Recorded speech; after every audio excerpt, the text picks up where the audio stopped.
नमस्कार दोस्तों। तो दोस्तों हम कंटिन्यू करते हैं। आज का चैप्टर है हमारा इशू ऑफ डिबेंचर। एक सेकंड।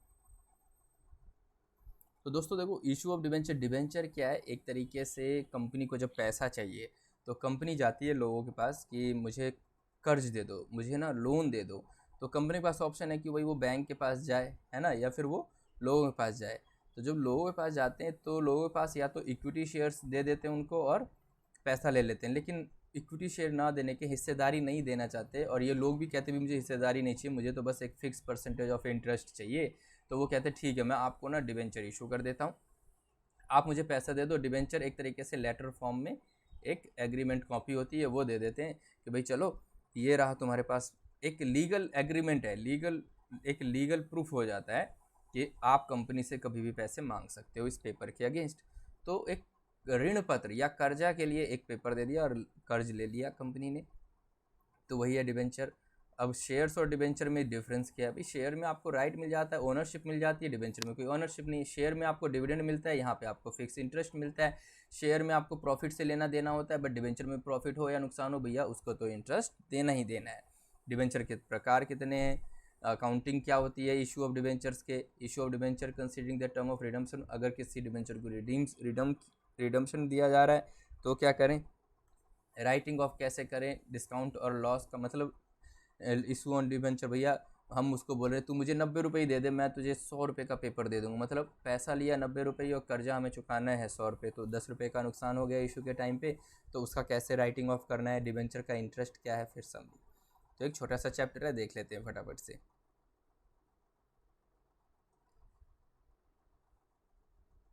देखो यहाँ पे क्या है, डिबेंचर की डेफिनेशन कंपनीज एक्ट 2013 में है कि डिबेंचर के स्टॉक आ जाते हैं, बॉन्ड आ जाता है, कोई भी इंस्ट्रूमेंट जो कंपनी का एविडेंसिंग, मतलब लीगल प्रूफ, जो मैं बोल रहा था लीगल प्रूफ कि एक डेब्ट है, कर्ज है, चाहे वो चार्ज हो किसी असेट पे या ना हो, मतलब किसी असेट के अगेंस्ट वो डिबेंचर की, वो बोल रहा है कि ठीक है आपने मुझे पेपर दे दिया, लेकिन भरोसा कैसे होगा? तो आप मुझे ऐसा करो, कंपनी की ना असेट के भी प्रॉपर्टी के पेपर भी दे दो। तो चार्ज अगेंस्ट असेट हो गया। जब कंपनी की प्रॉपर्टी के पेपर लेके कोई अगर आपको डिबेंचर के पैसे दे रहा है, तो वो जो असेट है ना, उसके पे को बोलेंगे हम चार्ज ऑन दी असेट। जैसे जनरली बैंक वाले जो पैसा देते हैं, लोन देते हैं, वो लोग क्या करते हैं, कंपनी के एसेट के पेपर्स अपने पास रख लेते हैं और चार्ज क्रिएट कर देते हैं। कम आरओसी में फाइल करते हैं रजिस्ट्रार ऑफ कंपनी में कि भैया इस असेट पे बैंक का राइट है। तो चाहे चार्ज हो या ना हो किसी एसेट पे, कोई भी ऐसा पेपर जिससे ये प्रूफ हो जाए कि भाई ये डेट है, ये कर्जा है, ये डिबेंचर कहलाता है। डिबेंचर के features, debenture fixed face value पे होता है, पार वैल्यू पे होता है। डिबेंचर होल्डर्स को क्रेडिटर माना जाता है, ओनर नहीं माना जाता है। डिबेंचर रिडीमेबल हो सकता है, रिपेबल होता है फिक्स्ड और स्पेसिफिक टाइम पे, 2 साल, 4 साल, 5 साल पे। डिबेंचर जनरली सिक्योर्ड होता है, मतलब अनसिक्योर्ड नहीं होता, कोई ना कोई कंपनी का सेट ले लेते हैं वो लोग।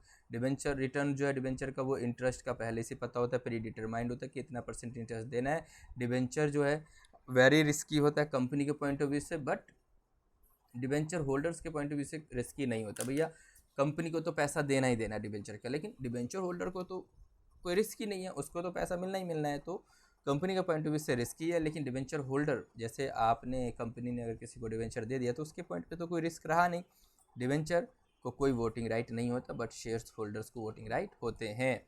तो अब देख लेते हैं कि जी शेयर्स और डिबेंचर में क्या डिफरेंस है। नेचर, शेयर जो है वो कैपिटल हो जाता है, ठीक है, लेकिन जो डिबेंचर है वो लोन है। रिटर्न, शेयर होल्डर्स को डिविडेंड दिया जाता है, डिबेंचर को क्या दिया जाता है, इंटरेस्ट दिया जाता है। उनको किसी भी हालत में देना ही देना है पैसा। Stability on return, share holder के लिए स्टेबिलिटी नहीं है कि उनको रिटर्न कितना मिलेगा, लेकिन डिबेंचर में रेट ऑफ इंटरेस्ट फिक्स है कि उसको इतना ही मिलेगा। सिक्योरिटी, जो एसेट है वो जो मॉर्गेज नहीं कर सकते शेयर होल्डर के फेवर में। शेयर होल्डर ये नहीं कह सकते ये एसेट मेरा है, या लेकिन डिवेंचर के केस में असेट को वो लोग ले सकते हैं, असेट के पेपर ले सकते हैं, तो ये उनके लिए सिक्योरिटी हो गया।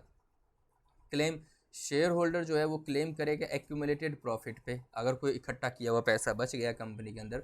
बट डिवेंचर को कोई लेना देना नहीं है, डिवेंचर होल्डर को वो बस इंटरेस्ट से ज़्यादा बात नहीं कर सकता है। और proposal in annual general meeting, भैया डिविडेंड के लिए एनुअल जनरल मीटिंग में प्रपोजल दिया जाता है, बट कि डिबेंचर के केस में इंटरेस्ट देना उसके लिए कोई प्रपोजल की जरूरत नहीं है, कोई एनुअल जनरल मीटिंग करने की जरूरत नहीं है। इशू एट डिस्काउंट, शेयर्स को डिस्काउंट पे इशू नहीं कर सकते, लेकिन जो डिबेंचर्स है उसको डिस्काउंट पे इशू किया जा सकता है। कन्वर्जन, शेयर्स को डिबेंचर में कन्वर्ट नहीं कर सकते, बट डिबेंचर को शेयर्स में कन्वर्ट कर सकते हो। वोटिंग राइट, भैया शेयर होल्डर को तो वोटिंग राइट होता है, लेकिन डिबेंचर होल्डर को वोटिंग राइट नहीं होता है। तो ये सारे डिफरेंसेस थे। आप 1 से 2 बार इन लेक्चर को सुन लोगे तो आपको सारा कॉन्सेप्ट क्लियर हो जाएगा और चीज़ें याद रह जाएंगी। टाइप्स और काइंड ऑफ डिबेंचर अब देख लेते हैं on the basis of security. Security की बात करें तो सिक्योर डिबेंचर और अनसिक्योर डिबेंचर। सिक्योर डिबेंचर का मतलब क्या है भैया, आपने जो डिबेंचर उसको दिया है ना, साथ साथ में उस बंदे को, जिस बंदे ने आपको पैसा दिया है, उन बंदे को अपना कंपनी का असेट भी दे दिया, तो सिक्योर्ड हो गया, उस बंदे के लिए सिक्योर डिबेंचर हो गया। और अनसिक्योर डिबेंचर क्या होता है, जिसमें बस आपको डिबेंचर के पेपर ही देने पड़ रहे हैं और आपको कोई असेट देने की जरूरत नहीं है। On the basis of tenure, redeemable debenture और रिडीमेबल। रिडीमेबल मतलब ये है कि भैया 5 साल बाद 10 साल बाद में रिडीम किया जाएगा, और इरिडीमेबल मतलब क्या है कि नहीं नहीं इसको तो कभी देना ही नहीं है पैसा, बस इंटरेस्ट ही देते चले जाओ। On the basis of tenure हो गया, ठीक है ना। इरिडीमेबल मतलब कभी नहीं देना इनको पैसा, बट जो रिडीमेबल डिबेंचर है वो होता है मतलब इसको रिडीम करना है। और डिबेंचर हमेशा जो है ना रिडीमेबल ही होते हैं, इरिडीमेबल डिबेंचर की कोई बात ही नहीं हो रही, बट टाइप्स बता दिए। On the basis of registration और रिकॉर्ड की बात करें तो रजिस्टर्ड डिबेंचर होते हैं और बियरेड डिबेंचर होते हैं। रजिस्टर्ड डिबेंचर ये जो किसी एक बंदे के नाम पे ही है, और बियरेड डिबेंचर की वो ट्रांसफ़र भी हो सकते हैं नेगोशिएबल इंस्ट्रूमेंट की तरह, ठीक है।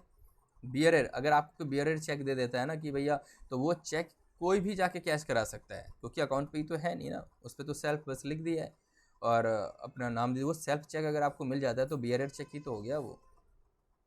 बट अगर उस पर लिखा है आपका नाम, भाई अमित कुमार लिखा, तो अमित कुमार ही इसको कर सकता है, ठीक है, तो बियरेड नहीं कहलाएगा। On the basis of convertibility, convertibility की बात करें तो फुली कन्वर्टेबल डिबेंचर है, पार्टली कन्वर्टेबल डिबेंचर है, नॉन कन्वर्टेबल। पूरे के पूरे कन्वर्ट हो सकते हैं, डिबेंचर को शेयर्स में कर दो, पार्टली के भी नहीं, पार्टली डिबेंचर है वो उनको शेयर्स पे कन्वर्ट कर सकते हैं, और नॉन कन्वर्ट इसको कन्वर्ट नहीं किया जा सकता। तो ये भी देख लिया हमने। अब देखते हैं on the basis of priority. Priority के बेस पे देखो तो फर्स्ट डिबेंचर और सेकंड डिबेंचर। फर्स्ट डिबेंचर ये होता है जो दूसरे डिबेंचर पे पहले को प्रायोरिटी मिल जाए, जिसको प्रायोरिटी पहले मिल रही है उसको फर्स्ट डिबेंचर बोलेंगे, और जिसको सेकंड प्रायोरिटी मिल रही है उसको सेकंड डिबेंचर बोलेंगे। ओके जी। Accounting for issue of debenture, अब इश्यू ऑफ डिबेंचर की अकाउंटिंग भी देख लेते हैं।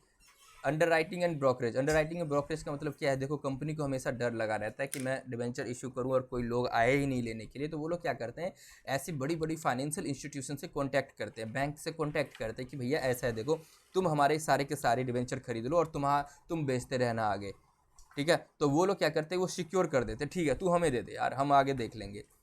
तो लेकिन उसके बदले वो लोग ऐसे फ्री में तो काम करेंगे नहीं, उसके बदले वो लोग ब्रोकरेज चार्ज करते हैं, ये जो बैंकर्स हैं ये सारे, ठीक है। तो इसमें क्या होता है, आपको ना उस बैंकर्स को, फाइनेंशियल इंस्टीट्यूशन को कमीशन देना पड़ेगा, वो आर्टिकल ऑफ एसोसिएशन में लिखा होना चाहिए। कमीशन जो है प्रॉफिट से देना पड़ेगा। और जो डिबेंचर के केस में 2.5% टू जो डिबेंचर इशू, इससे ज़्यादा कमीशन आप नहीं दे सकते। मतलब बैंक को बोला भैया तू मेरे सारे डिबेंचर खरीदे, तू आगे बेचते रहना, बैंक वालों को आपको 2.5% तक कमीशन देना है, उससे ज़्यादा आप नहीं दे सकते। There shall not be paid commission to any underwriter और on securities which are not offer to the public for subscription. मतलब कोई भी कमीशन नहीं देना होगा किसी भी अंडर राइटर और सिक्योरिटी को जो सीधे पब्लिक के पास चले गए। भाई पब्लिक के पास आप चले गए तो फिर किसी अंडर राइटर की ज़रूरत ही नहीं है। अंडर राइटर की ज़रूरत ही तब पड़ेगी जब आप पब्लिक के पास जाने से डर रहे हैं, ठीक है ना। तो बात समझ में आ गई होगी आपकी। अब आगे बढ़ते हैं। डिबेंचर में भी issued in the following. Debenture issue करने के कई तरीके हैं। Issue of debenture for cash, भैया मुझे कैश दे दो मैं आपको डिबेंचर दे दूंगा। Issue of debenture for consideration other than cash, नहीं नहीं देखो कैश मत दो लेकिन मुझे कुछ और दे दो, मैं आपको डिबेंचर दे दूंगा। और issue of debenture as a collateral security, मान लो कि कोई कंपनी ने कोई लोन लिया और उस लोन के बदले ना उसको सिक्योरिटी देना है बैंक को, तो बैंक को वो सिक्योरिटी में या तो असेट दे दे, लेकिन अब वो असेट नहीं दे रहा, वो डिबेंचर दे रहा है, तो उसको बोलते हैं कोलैटरल। कोलैटरल सिक्योरिटी मतलब लोन के बदले में जो भी आप सिक्योरिटी दे रहे हो वो कोलैटरल हो गया। अगर मान लो आपने किसी गोल्ड के बदले अगर लोन ले लिया ना, तो ये गोल्ड क्या है, कोलैटरल हो गया, लोन के लिए कोलैटरल सिक्योरिटी हो गई, ठीक है ना। अगर नहीं चुकाओगे तो उससे रिकवरी हो जाएगी। Now issue of debenture for cash, अगर कैश के लिए इशू कर रहे हो तो भैया या तो पार होगा, प्रीमियम होगा, डिस्काउंट होगा। तीन ही चीज़ होंगी यार, इशू ऑफ शेयर्स हो, इशू ऑफ प्रेफरेंस शेयर हो, या इशू ऑफ डिबेंचर हो। अब अगर पार पे है तो सिंपल सी बात है, एप्लीकेशन मनी पे bank account debit to debenture application allotment, और making allotment to debenture application and allotment to debenture account. भैया इस ये तो कहीं कोई क्रिएट ही नहीं होगा ना, ये तो आपको खत्म करना पड़ेगा। क्रेडिट और डेबिट खत्म हो गया, अल्टीमेटली एंट्री तो bank account debit to debenture होनी चाहिए। लेकिन आप बैंक अकाउंट डेबिट टू पहले डिबेंचर एप्लीकेशन में लेके जाओगे, फिर डिबेंचर एप्लीकेशन को डेबिट करके डिबेंचर में ट्रांसफर कर दोगे। और यहाँ देखो, डिबेंचर हमेशा परसेंटेज के नाम से फिक्स होता है, उसका कितना इंटरेस्ट इसको मिलेगा ही। तो आपने पार पे इशू कर दिया, ठीक है। और ये क्या है, when full amount is payable in one lump sum. अब जब पैसा देना है एक ही तरीके से, तो when amount is payable in instalment, अगर इंस्टॉलमेंट में है तो भैया पहले bank account debit to debenture application कर लो, फिर डिबेंचर एप्लीकेशन को डिबेंचर में ट्रांसफ़र कर दो, ठीक है। फिर on transfer of surplus money after adjustment and refund of money on rejected application. अगर एप्लीकेशन ही रिजेक्ट हो गया और आपने पैसा तो ले लिया, तो फिर debenture application to bank return कर दो उसको पैसा, debenture application to debenture allotment return कर दो उसको पैसा, ठीक है ना। On adjustment of excess application money, अगर एप्लीकेशन पे ज़्यादा पैसा आ गया तो आप उसको कहाँ एडजस्ट करोगे, अलॉटमेंट के साथ। अलॉटमेंट में आप पैसा नहीं मंगवाओगे फिर उससे, ठीक है। सारी कहानी शेयर्स वाली ही चल रही है। On making allotment money due, अब यहाँ पे अलॉटमेंट मनी को ड्यू कर रहे हो आप, debenture allotment to debenture account. फिर जब पैसा आ जाएगा तो bank account debit to debenture allotment, क्योंकि ये तो खत्म हो जाएगा। एंट्री बस bank account debit to debenture रहनी चाहिए। On making the first call money, पहले ड्यू कर दो जी, debenture first call account debit to debenture account, ये तो वही बात होगी। Rent account debit to rent payable, फिर रेंट पेबल टू बैंक। फिर on receipt of first call money, bank account debit to debenture first call account. अब ये illustration है, एक्स लिमिटेड इशू 1000 इशू किया है, 8% डिबेंचर 10 रुपये का एक है, ठीक है। 3 रुपये एप्लीकेशन पे, 4 अलॉटमेंट पे, 3 रुपये फर्स्ट कॉल पे, तो 3 4 3 मतलब 3 4 और 3 टोटल 10 रुपये मंगवाने थे, 3 टुकड़े में कंपनी ने मंगवा लिए। Company got application for 950 debenture, और 950 की एप्लीकेशन आई है। तो भैया $1000, 1000 मतलब शेयर डिबेंचर थे, 950 की एप्लीकेशन आई है, तो 950 इंटू 3 एप्लीकेशन मनी पे आ गया, 950 इंटू 4 अलॉटमेंट पे आ गया, 950 इंटू 3 फाइनल कॉल पे आ गया। इस तरीके से कंपनी के पास पैसा आ जाएगा। तो देखो एंट्री, पहले एंट्री देखते हैं।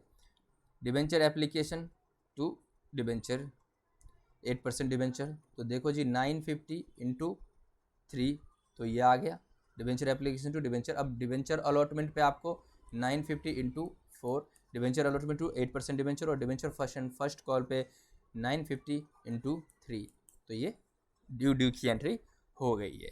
यहाँ पे ड्यू की एंट्री की, अगर यही जब पैसा आ जाता तो हम एंट्री क्या करते, इसी के नेक्स्ट में bank account debit to debenture application, bank account debit to debenture allotment, bank account debit to debenture first call, क्योंकि ये और ये तो ख़त्म हो जाएगा।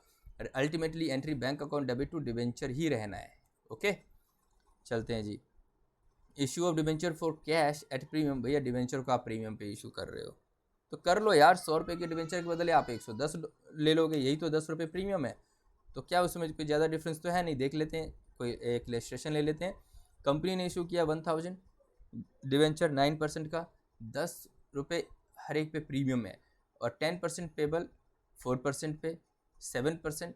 ये 10% क्या है, 10% प्रीमियम ऑफ 10%, मतलब ये जो 10% प्रीमियम पेबल है, 4 रुपये तो एप्लीकेशन पे, 7 रुपये अलॉटमेंट पे, तो कितना हो गया। अगर 1000, अगर 10 रुपये का एक शेयर है और 10% अगर प्रीमियम है तो 11 रुपये हो गए, ठीक है। तो आप कह रहे हो 4 रुपये एप्लीकेशन में मंगवा लिया और 7 रुपये अलॉटमेंट पे मंगवा लिया, तो अलॉटमेंट में ही आपने लिख दिया कि भैया यहाँ तो प्रीमियम भी है, तो जब 7 रुपये वाली एंट्री करोगे तो उसमें प्रीमियम भी डाल देना।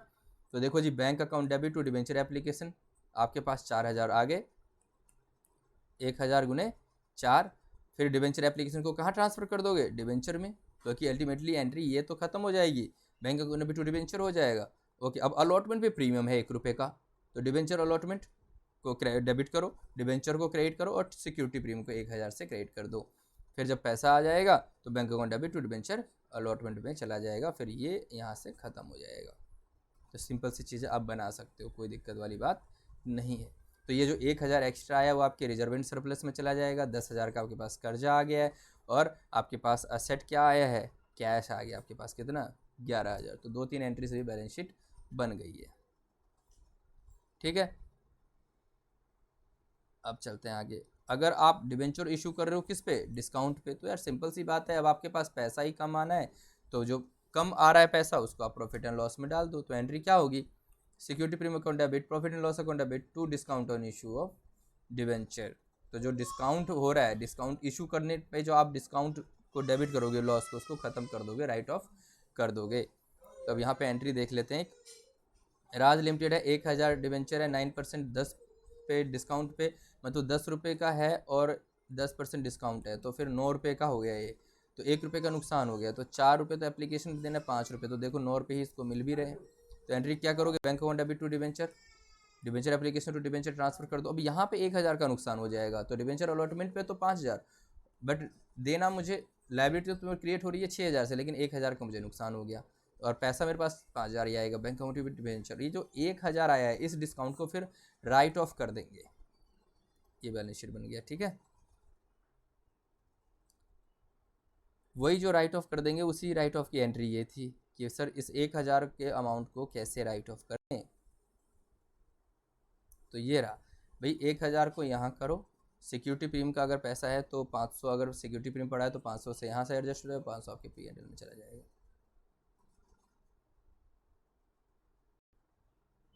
Issue of debenture for consideration other than cash, आप डिबेंचर इशू कर रहे हो, कंसिडरेशन है वो अदर देन कैश है, कैश नहीं आ रहा है अब कंपनी के पास, तो क्या आ रहा है, ऑन परचेज ऑफ बिजनेस, किसी का आपने बिजनेस परचेज कर लिया तो सनरी एसेट्स आ गए, लाइबिलिटी पेमेंट हो गई, वेंडर अकाउंट, फिर गुडविल को डेबिट कर दो। अगर ज़्यादा, अगर आपके पास लाइबिलिटी ज़्यादा है और असेट कम आया तो आपके पास क्या आ गया है, वो गुडविल आ गया है। लेकिन अगर आपके पास असेट ज़्यादा है, लाइबिलिटी कम आया है, तो फिर बैलेंस कहाँ चला जाएगा, कैपिटल रिजर्व में चला जाएगा। भाई किसी किसी से आप कर्जा ज़्यादा ले रहे हो, कर्ज ज़्यादा ले रहे हो किसी बिजनेस को खरीदने पे, और असेट अगर आपको कम मिल रहा है तो ज़रूर कुछ ना कुछ कारण है जिसकी वजह से आपने ज़्यादा कर्ज लिया है कंपनी से, और वो है उसकी गुडविल, इसीलिए गुडविल को डेबिट कर दिया। लेकिन अब किसी कंपनी के असेट ज़्यादा मिल रहे हैं और लाइबिलिटी आपके पास कमी है, तो ज़रूर आपके पास कैपिटल रिजर्व है, तो पैसा आपके पास सेव हो जाएगा। ठीक है, ये मतलब दोनों को कंबाइन एंट्री करके बना दिए। वैसे तो एक एंट्री ये होती और या फिर दूसरी एंट्री ये होती। ऑन इशू ऑफ डिबेंचर, अगर डिबेंचर पार पे इशू करो तो vendor account debit to debenture कर दो, यहाँ पे वेंडर को सीधे चला जाएगा, कैश तो आ नहीं रहा है। अगर प्रीमियम पे करो वेंडर अकाउंट डेबिट, वेंडर को पेमेंट कर दिया ना आपने। वैसे आप करते क्या, वेंडर टू बैंक कर देते, लेकिन वेंडर टू डिबेंचर कर रहे हो, फिर वेंडर टू डिबेंचर और फिर सिक्योरिटी प्रीमियम कर रहे हो क्योंकि प्रीमियम पे कर दिया। फिर वेंडर को चला गया जी 1000, 200 यहाँ चला गया और मेरे पास डिबेंचर चला गया 1200, तो डिस्काउंट पे इशू कर दिया आपने, तो ये वाली एंट्री हो जाएगी। अब यहाँ पे एक छोटा सा एग्जांपल है, x limited purchase machinery, x limited machinery purchase कर रही है 9,90,000 में। ठीक है, कंसिडरेशन उनको देना है, purchase consider 90,000 to be paid by issuing cheque, 90,000 तो चेक से दे दिया। ठीक है, बैलेंस जो देना है वो डिबेंचर से देना है। तो भैया कितना देना है बैलेंस, 9,10,000 देना है, क्योंकि 9,90,000 में से तो 90 चला गया, नहीं 9 लाख देना है, सॉरी, तो 9 लाख देना है और उस पर डिस्काउंट करना है आपको, मतलब जो भी आप उसको दोगे डिबेंचर वो 10% के डिस्काउंट पे होगा। तो मशीनरी तो आ गया आपके पास 9,90,000, वाई लिमिटेड को दोगे आप 9 लाख और बैंक अकाउंट 90,000। अब वाई लिमिटेड को आपने 9 लाख देना है, तो वाई लिमिटेड को डेबिट करो, वाई लिमिटेड आपका वेंडर हो गया, तो वेंडर को डेबिट कर दिया आपने, और डिबेंचर आपको देना है 10% के डिस्काउंट पे, क्योंकि उस बंदे को तो 9 लाख देना है और डिबेंचर आपको इशू करना है, तो 1 लाख तो आपका डिस्काउंट हो गया, क्योंकि यहाँ पे लिखा है ना कि डिस्काउंट पे, तो आपको उसको अगर 10% डिस्काउंट पे दोगे, तो अगर मान लो अगर आप सिर्फ 9,000 शेयर करो डिबेंचर करो और अगर 10 रुपये का होगा, तो फिर तो ये 90,000 करो तो फिर तो ये 9 लाख ही होते हैं। लेकिन आपको तो उस 9 लाख को इसको देना ही है, लेकिन डिस्काउंट भी है, तो आपको टोटल पैसा कितना चाहिए, 10 लाख। तो 10 लाख पे अगर एक शेयर जो है अगर वो 10 का है तो डिस्काउंट हो जाएगा इसमें 1 लाख का, तो 10 लाख डिबेंचर क्रेडिट हो गया, लाइबिलिटी क्रेडिट हो गई, और 9 लाख से लाइबिलिटी पे ऑफ हो गई और डिस्काउंट आपको 1 लाख का देना पड़ेगा।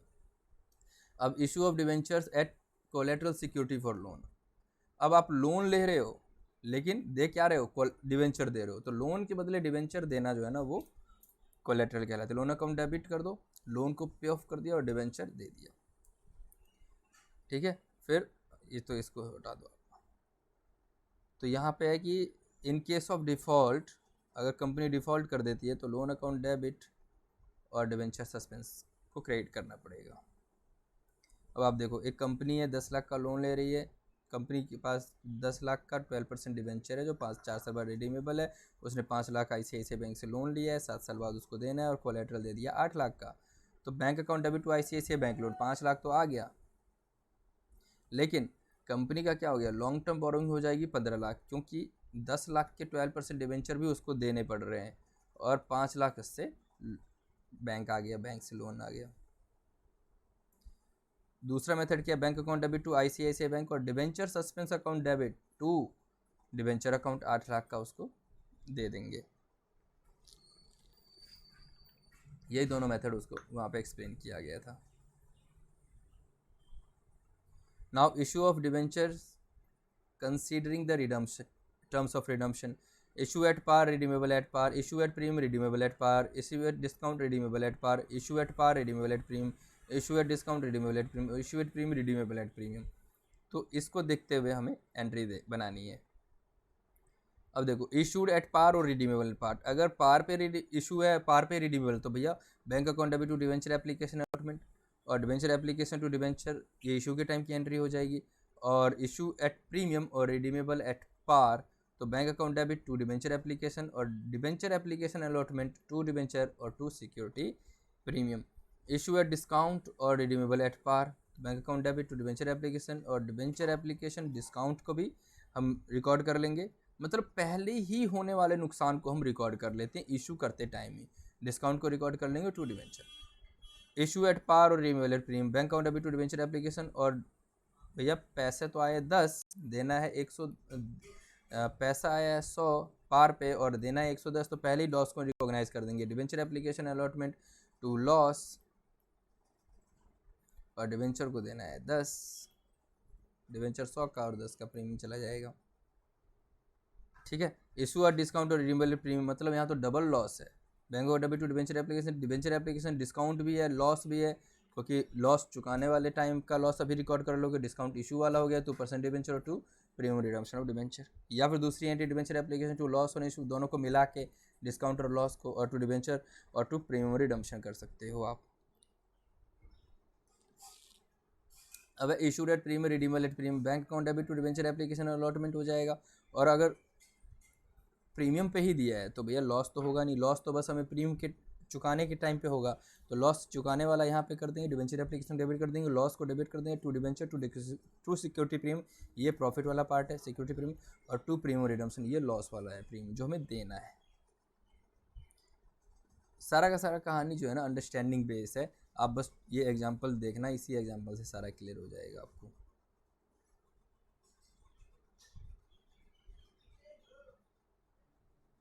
अब डिवेंचर इंटरेस्ट है भैया, debenture interest account debit to TDS to debenture holder, क्योंकि डिवेंचर पे जो इंटरेस्ट मिलता है उस इंटरेस्ट का TDS काट लिया जाता है। 1000 है तो 10 मान लेते हैं, 100 और 900 दे दिया जाएगा। Debenture holder to bank 900 debenture holder को दे देंगे, और फिर जो टैक्स डिडक्ट सोर्स है 900 यहाँ चला जाएगा, और जो TDS काट लिया है वो 100 रुपये बैंक कंपनी में, वो सॉरी गवर्नमेंट को चला जाएगा, और फिर उसी को हम ट्रांसफ़र कर देंगे P&L टू डिवेंचर इंटरेस्ट में, क्योंकि इंटरेस्ट खर्चा है तो P&L में चला जाएगा। तो इस तरीके से हमने ये पूरा का पूरा चैप्टर ख़त्म कर दिया है। प्लीज़ आप प्रैक्टिस कीजिए, 1 से 2 बार इस वीडियो को देख लेना और 2-4 क्वेश्चन प्रैक्टिस कर लेना, आपको अंडरस्टैंडिंग हो जाएगी। तो दोस्तों मिलते हैं नेक्स्ट लेक्चर में एक नए चैप्टर के साथ, तब तक के लिए गुड बाय फ्रेंड्स।